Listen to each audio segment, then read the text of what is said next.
Bismillahirrahmanirrahim. Assalamualaikum warahmatullahi wabarakatuh. Waalaikumsalam warahmatullahi wabarakatuh. Waalaikumsalam warahmatullahi wabarakatuh. Bismillah walhamdulillah. La hawla wa la quwata illa billah. Amma ba'd. Alhamdulillah, anak-anakku, siswi kelas 9A. Hari ini kita berjumpa kembali. Mudah-mudahan semuanya dalam keadaan sehat walafiat dan senantiasa diberkahi oleh Allah Subhanahu wa taala. Serta apa yang kita lakukan pada hari ini akan mendatangkan keberkahan dari Allah Subhanahu wa taala. Amin. Baik, sebelum kita memulai dan melanjutkan materi minggu yang lalu, ya, kita akan coba sedikit bermain game terlebih dahulu, ya. Kita main game dulu, boleh disiapkan HP atau PC-nya, ya. Kemudian dibuka browsernya, diketik Kahoot, ya, kahoot.it. Ya, kita main dari Kahoot nih sekarang. Kahoot.it. Oke, itu apa, di chat Bapak share, ya, di chat sudah Bapak share.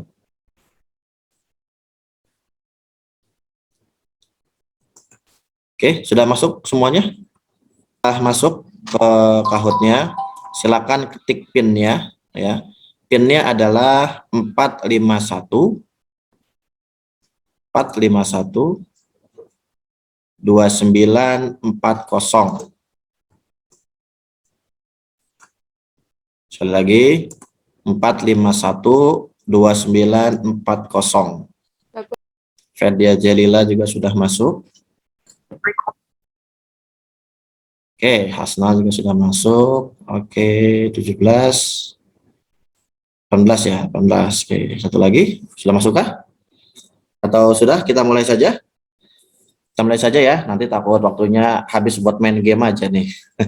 Oke, kayak Ladea sudah masuk 18. Baik, sudah masuk 18 orang, ya, kita akan mulai game brain game kita.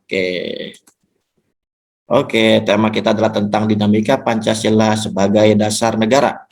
Kalian hanya cukup memilih benar atau salah dari pernyataan tersebut. Nah, ya. Adanya dekret presiden menjadi awal Insinyur Soekarno mengangkat dirinya sebagai presiden seumur hidup. Betul atau salah? Ya.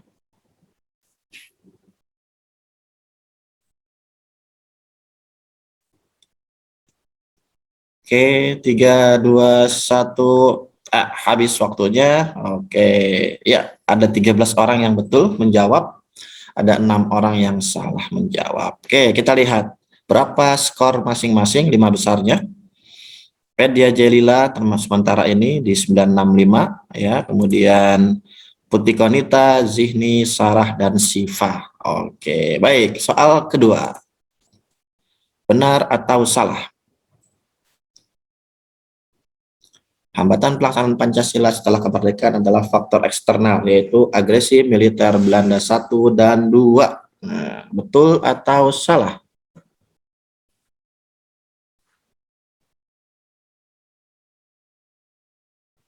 Ya, 5, 4, 3, 2, 1, habis waktunya. Oke, 13 orang betul, 7 orang salah. Kita lihat skornya setelah 2 pertanyaan, siapa yang tertinggi? Wow, Konita. Ya, Konita sementara naik ke peringkat pertama, ya, dengan poinnya adalah 1777. Disusul Najla, Sarah, Zihni, dan Adelia. Oke. Pertanyaan ketiga, kita ada 5 pertanyaan, ya. Pertanyaan ketiga, masih dengan benar atau salah? Pelaksanaan Pancasila sebagai dasar negara di awal kemerdekaan berlangsung dengan konsisten. Betul atau salah?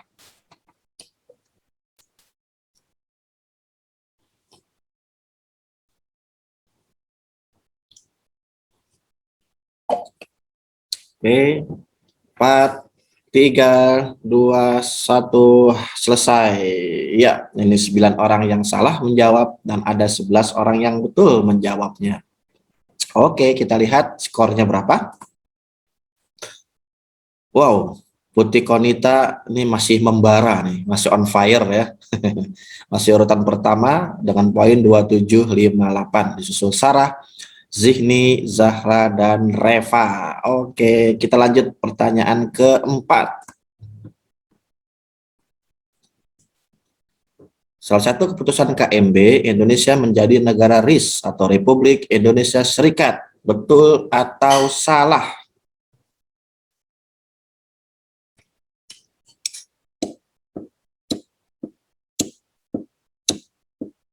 Oke, 5, 4, 3, 2, 1. Oke, 13 orang betul, 7 orang salah. Kita lihat skornya. Ya, wow, Zahra nih, Zahra on fire juga, tapi Konita masih tetap ya, masih memimpin dengan 3552 skornya. Oke, pertanyaan berapa? Keempat ya. Oke, pertanyaan keempat kita lihat. Oh, kelima, maaf, pertanyaan terakhir. Betul atau salah, puncak penyelewengan Pancasila di masa Orde Lama adalah pemberontakan PKI 1948 di Madiun. Betul atau salah? Oke, pertanyaan terakhir kita akan lihat siapa jawaranya. Ya, 3, 2, 1. Oke, wow. 13 orang menjawab betul ya, menjawab true. Ternyata jawabannya itu salah ya. Harusnya yang menjadi puncak penyelewengan Pancasila di masa Orde Lama adalah pemberontakan G30S PKI tahun 1965 ya. Tuh. Tapi ada 7 orang yang benar nih. Oke, kita lihat skor akhirnya ya. Skor akhir dari kuis ini ya, 3 besar. Wow, Kwanesa ketiga, Konita kedua, dan pertama siapa? Kita lihat, wow, luar biasa, Zihni. Kasih aplaus dong buat Zihni. Wah, ya, Zihni langsung menyodok peringkat pertama deh ternyata. Wah, luar biasa. Oke, iya, oke ya. Baik, ya cukup ya brand gamenya. Ya, ya. Baik, kita lanjutkan materi kita, pembelajaran kita hari ini. Yaitu temanya sekarang kita adalah tentang penerapan Pancasila pada masa Orde Baru. Ya, kita lihat seperti apa sih penerapan Pancasila pada masa Orde Baru. Nah, anak-anakku, kalau kita kemarin berbicara minggu lalu bahwa penerapan Pancasila pada masa kemerdekaan dan juga masa Orde Lama banyak sekali menemui hambatan-hambatan, ya, terutama karena adanya faktor atau tantangan secara eksternal maupun faktor internal, maka pada penerapan Pancasila di masa Orde Baru ini bisa dibilang relatif bisa terlaksana dengan baik. Kenapa? Karena problem-problem seperti dialami pada masa kemerdekaan dan masa Orde Lama itu relatif sudah tidak ada. Ya, faktor eksternal berupa serangan dari luar negeri atau serangan dari Belanda sudah tidak ada pada masa Orde Baru ini.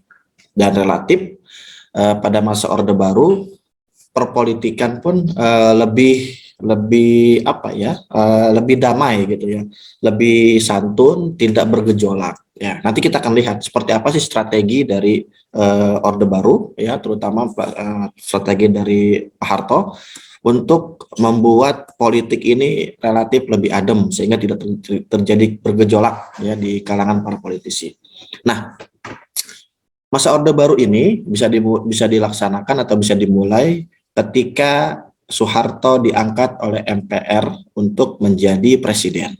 Ya, jadi pada tahun 1966 pasca terjadinya G30 SPKI, ini kan pertanggungjawaban Soekarno sebagai presiden ditolak oleh MPR. Ya, nah maka akibatnya MPR kemudian memberhentikan Soekarno sebagai presiden dan sebagai gantinya maka diangkatlah Soeharto. Ya, jadi Soeharto diangkat oleh MPR untuk menggantikan Soekarno sebagai presiden. Ya, ini Bapak Soeharto. Barangkali kalian hanya melihat lewat gambar ya, tidak bertemu dengan orangnya karena beliau sudah meninggal gitu ya. Nah, pada masa Orde Baru ini berupaya untuk melaksanakan Pancasila dan juga UUD 1945 secara murni dan konsekuen, berupaya untuk konsisten melaksanakannya, ya. Nah, awalnya apa yang dilakukan oleh Orde Baru ini memberi harapan, ya. Kenapa memberi harapan? Sebab Soeharto bisa dibilang sebagai tokoh yang berhasil gitu ya, berhasil memimpin TNI untuk menumpas gerakan G30S PKI. Nah, maka kemudian harapan masyarakat bahwa dengan Soeharto menjadi presiden, Soeharto betul-betul akan bisa menjadikan Pancasila sebagai dasar negara dan panduan atau pedoman bagi bangsa Indonesia. Ya, nah awal-awalnya memang itu bisa berlangsung dengan baik. Awal-awalnya, kenapa? Karena Pak Harto dibantu dengan BP7, ya dulu namanya ada sebuah badan yang berupaya untuk mensosialisasikan bagaimana mengamalkan Pancasila dalam kehidupan sehari-hari. Namanya BP7, Badan Badan Pengawas atau Penyelenggara, ya, Badan Penyelenggara. Pokoknya intinya gini, Badan Penyelenggara Pedoman Penghayatan Pengamalan Pancasila, BP7. Ya, nah salah satu tugas BP7 itu adalah bagaimana mensosialisasikan nilai-nilai Pancasila bisa diamalkan oleh rakyat Indonesia dalam kehidupan sehari-hari. Nah, maka kemudian BP7 membentuk sebuah program, ya, nama programnya ada disebut dengan Penataran P4, Penataran Pedoman Penghayatan dan Pengamalan Pancasila. Jadi setiap lembaga, setiap institusi saat itu pada masa Orde Baru, ya, itu pasti ada disebut dengan penataran P4, termasuk siswa ketika MPLS, ya, ketika sekarang namanya MPLS gitu ya, dulu kan namanya ada ospek apa segala macam gitu ya. Nah, itu diisi dengan penataran P4 gitu, penataran tentang pedoman penghayatan pengamalan Pancasila, yang mana tujuannya adalah agar nilai-nilai Pancasila ini bisa membumi dan bisa dilaksanakan oleh masyarakat dan juga bangsa Indonesia, ya. Nah, namun lama-kelamaan ya ternyata program-program ini dijadikan sebagai doktrin gitu, dijadikan sebagai ajaran yang harus dilaksanakan dan ujung-ujungnya itu hanya sekedar formalitas, ya. Kenapa bilang formalitas? Sebab ketika kita sudah mengikuti penataran, kita akan mendapatkan sertifikat gitu ya, dan itu dianggap sudah bisa mengamalkan Pancasila. Nah, gitu. Jadi sebatas pengamalan Pancasila itu adalah hanya mengikuti penataran dan mendapatkan sertifikat, tapi tidak dilihat bagaimana pengamalannya dalam kehidupan sehari-hari. Betulkah nilai-nilai Pancasila bisa berkembang dalam kehidupan dia? Nah, itu tidak dilihat. Gitu. Nah, kemudian Soeharto juga berupaya untuk menstabilkan keadaan politik, ya. Menstabilkan keadaan politik, caranya bagaimana? Caranya dia lewat undang-undang pemilu, ini membuat undang-undang partai politik hanya dibolehkan adanya 2 partai politik dan 1 partai pemerintah gitu, 1 golongan karya disebutnya, ya. Nah, jadi saat itu pada masa Orde Baru hanya ada 3 partai politik, ada Partai Persatuan Pembangunan, ada Partai Demokrasi Indonesia, dan ada katakanlah partai milik penguasa gitu ya, golongan karya yang sekarang menjadi Partai Golkar. Nah, dalam setiap pemilu ya dimulai dari setelah tahun 66 gitu kan sampai dengan terakhir tahun 98 itu pemilunya relatif selalu dimenangkan oleh Golkar gitu. Kenapa? Karena Golkar merupakan kendaraan dari Soeharto untuk selalu menjadi presiden, dan selalu yang diajukan oleh Golkar untuk menjadi presiden adalah Soeharto gitu. Nah, jadi akhirnya selama 32 tahun Soeharto terus menjadi presiden meskipun wakilnya berganti-ganti, ya, tapi presidennya terus-terusan Soeharto gitu. Nah, ini adalah upaya-upaya dilakukan oleh Soeharto untuk gitu ya, untuk menstabilkan keadaan politik Indonesia. Sehingga dengan begitu masyarakat ini nggak bisa protes macam-macam gitu. Artinya mereka hanya bisa menyampaikan kepada saluran aspirasi politiknya kepada 3 partai itu saja gitu. Sementara dari Golkar itu selalu ada tekanan-tekanan gitu ya, ada tekanan-tekanan agar masyarakat, terutama pegawai negeri sipil ya, ASN yang sekarang disebutnya, itu pegawai negeri harus memilih Golkar gitu. Jadi selalu ada upaya seperti itu. Nah, ini sebenarnya sesungguhnya ya bentuk bentuk bentuk penyimpangan terhadap UUD 1945 gitu. Meskipun secara Pancasila itu tidak menyimpang gitu ya, karena dibuat oleh undang-undang, tapi secara undang-undang itu adalah bentuk penyimpangan. Nah, maka kemudian ketika reformasi terjadi, undang-undang ini kan akhirnya dirubah menjadi undang-undang partai politik itu menjadi multi partai atau banyak partai, tidak hanya 3 partai itu saja gitu ya. Nah, lalu penyimpangan-penyimpangan pada masa Soeharto seperti apa? Nah, penyimpangan terutama itu adalah terjadinya KKN ya. Tapi itu KKN yaitu korupsi, kolusi, dan nepotisme. Jadi itu sangat marak berkembang di pemerintahan Soeharto saat itu. Ya. Jadi korupsi itu betul-betul sudah menggejala. Korupsi betul-betul sudah menjadi budaya yang tidak bisa dihilangkan gitu. Jadi bisa dibilang sebagai ya budaya yang sudah ini ya, sudah sudah menjadi hampir mendarah daging di semua institusi gitu. Itu zaman Pak Harto ya, zaman Orde Baru. Jadi betul-betul korupsi itu sudah marak sekali ya. Maka kemudian itulah akhirnya yang akhirnya menjatuhkan Soeharto dari kunci kepresidenan, dari tampuk presidennya ya. Masyarakat sudah begitu marak, sudah muak gitu ya, dengan korupsi, ya akhirnya demo besar-besaran mahasiswa dan rakyat yang puncaknya pada Mei 98 itu Soeharto akhirnya memutuskan untuk mengundurkan diri gitu ya. Itu memang juga dipicu oleh dampak ekonomi ya. Nah, selain itu ya, selain tadi persoalan KKN tadi, hal-hal lain yang juga merupakan penyimpangan terhadap Pancasila dan UUD 1945 adalah bahwa lembaga kepresidenan menjadi lembaga yang sangat kuat gitu. Jadi mirip-mirip seperti zaman Soekarno dengan dia mengangkat dirinya sebagai presiden seumur hidup gitu. Nah, Soeharto memang tidak sampai mengklaim dirinya sebagai presiden seumur hidup, tapi dengan dia berkuasa selama 32 tahun ya, betul-betul lembaga kepresidenan itu menjadi lembaga yang sangat powerful, sangat kuat, tidak ada yang bisa mengontrol. Kenapa tidak bisa mengontrol, Pak? Kan ada DPR. DPR kan harus sebagai pengontrol. Harusnya begitu. Harusnya begitu fungsi DPR. Tapi kenyataannya DPR ini kan dikuasai pada saat itu adalah oleh orang-orang Golkar gitu. Orang-orang partainya Pak Harto. Nah, orang-orang yang ingin menjadi anggota dewan dari Partai Golkar itu utamanya haruslah mendapatkan izin atau mendapat restu dari Pak Harto gitu. Jadi harus nurut apa kata Pak Harto. Nah, jadi kan sama juga bohong gitu ya. Mereka jadi anggota dewan yang tugasnya mengontrol Pak Harto sebagai presiden. Ternyata untuk mereka menjadi anggota dewan, mereka harus mendapatkan restu dari presiden gitu. Dari Pak Harto. Ya maka otomatis lah anggota-anggota DPR ini tidak akan bisa mengkritik gitu ya. Tidak akan bisa mengkritik presiden. Sekalipun presiden ya berbuat hal-hal yang bisa jadi melanggar undang-undang gitu. Jadi tidak bisa mengkritik. Ya. Nah, selain itu juga kebebasan politik dibatasi pada saat itu. Jadi ketika ada rakyat atau masyarakat yang demonstrasi, wah itu pasti akan langsung ditangkap itu. Ya. Awal-awal Orde Baru itu sampai puncaknya Mas tahun 98 itu kan tidak bisa karena sudah banyak sekali yang demonstrasi ya. Tapi awal-awal itu rakyat betul-betul di dalam bersuara, beraspirasi politik itu dibatasi ya. Demonstrasi lebih banyak dilarang. Bahkan ada beberapa yang kemudian mereka melakukan kritik demonstrasi itu dianggap sebagai subversif gitu.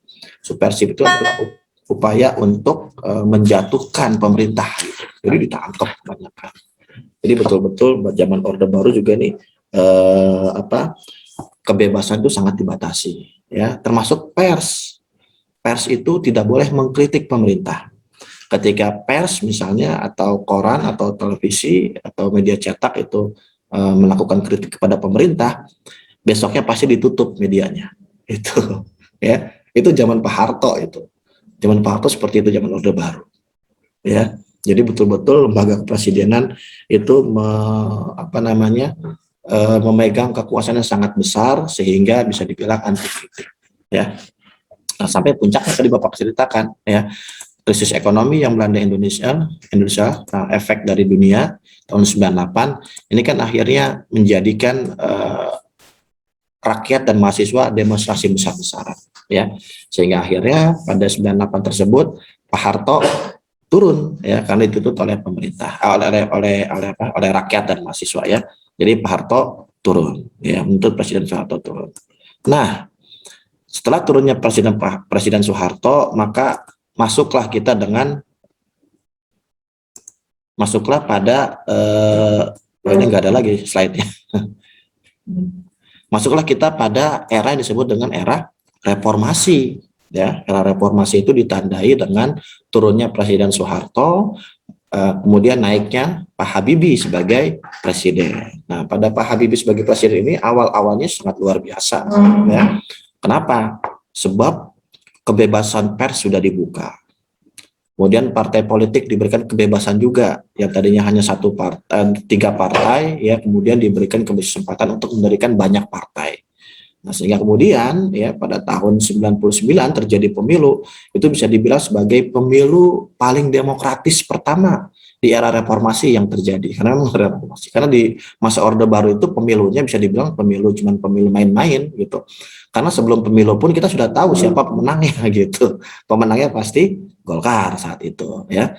Nah, tapi pada tahun 99 ini merupakan momen yang sangat penting bagi bangsa Indonesia karena perpolitikan Indonesia saat itu mulai berkembang gitu ya, mulai berubah. Kenapa? Karena rakyat bisa bersuara. Ya, rakyat bisa bersuara, rakyat diberikan kebebasan untuk menyampaikan pendapat, rakyat juga diberikan kebebasan untuk menyuarakan aspirasi, dan juga rakyat diberikan kebebasan untuk mendirikan partai politik gitu ya. Sehingga betul-betul di era reformasi ini apa ya? Terjadi euforia lah, terjadi euforia itu apa bahasanya ya? Yang gampang. Terjadi kebahagiaan yang luar biasa, senang gitu. Ya. Nah, hanya sayangnya akhirnya euforia ini kan kebablasan. Ya. Euforia yang kebablasan sehingga menyebabkan apa? Sehingga memunculkan banyak orang yang kemudian bersuara terlalu bebas sampai mengenyampingkan norma-norma yang berlaku di masyarakat, ya kan? Misalnya apa ya? Misalnya orang mengklaim atau berdalih kebebasan mengekspresikan diri sampai kemudian dia menyampaikan video atau foto-foto yang kemudian mengumbar aurat dan sebagainya. Itu kan awalnya kan di kebebasan, kemudian kan dibuat undang-undang. Ya, ada undang-undang ITE, ada undang-undang pornografi dan sebagainya. Nah, ini adalah sebenarnya sebagai upaya untuk menjaga jangan sampai kebebasan tersebut tanpa batas gitu. Sebab kalau kebebasan tanpa batas yang terjadi apa? Yang terjadi adalah nanti kebebasan yang tidak bisa disesuaikan, kebebasan yang tidak sesuai dengan norma-norma yang berlaku di masyarakat gitu. Liberalisme akhir yang terjadi. Nah, kalau sudah mengarah kepada liberalisme ini kan akan berbahaya gitu ya. Kemudian era reformasi ini kan belakangan juga sudah bisa dibilang seolah-olah sekarang mengarah kepada seperti pemerintahan Orde Baru gitu. Kenapa? Karena sekarang kan suara-suara kritis rakyat mulai dibungkam gitu. Ketika ada orang sudah mulai mengkritik pemerintah terhadap sebuah kebijakan yang dianggap tidak berpihak kepada rakyat misalnya, maka suara tersebut dianggap sebagai suara yang ingin menjatuhkan pemerintah misalnya. Kemudian diserang oleh pendukung-pendukung pemerintah, oleh buzzer-buzzer gitu kan. Bahkan ada juga yang kemudian ketika mengkritik ya dianggap menghina gitu sampai akhirnya berujung kepada pengadilan dan dipenjara. Ini kan ada beberapa yang seperti itu gitu ya.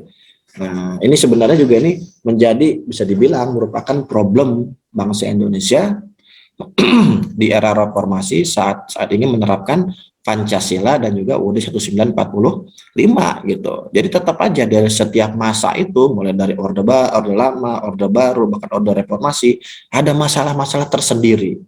Ya, ada bentuk-bentuk penyimpangan tersendiri. Kita lihat aja misalnya di era reformasi ini. Ya, korupsi misalnya bukan makin hilang, tapi malah makin apa? Makin merebak gitu, makin merajalela, makin membesar seolah-olah korupsi. Ya enggak? Sekarang juga kan bisa dibilang seperti itu. Sudah ada KPK ya, dan tadinya sangat bagus KPK bisa menangkap gitu ya, mencegah, menangkap juga para pelaku korupsi. Tapi belakangan ini malah apa? KPK-nya mulai dihilangkan kemampuannya, dihilangkan wewenangnya, sehingga terjadi apa? ada 75 pegawai KPK yang bagus sebenarnya, berkarakter, tapi malah dipecat dan sebagainya gitu ya.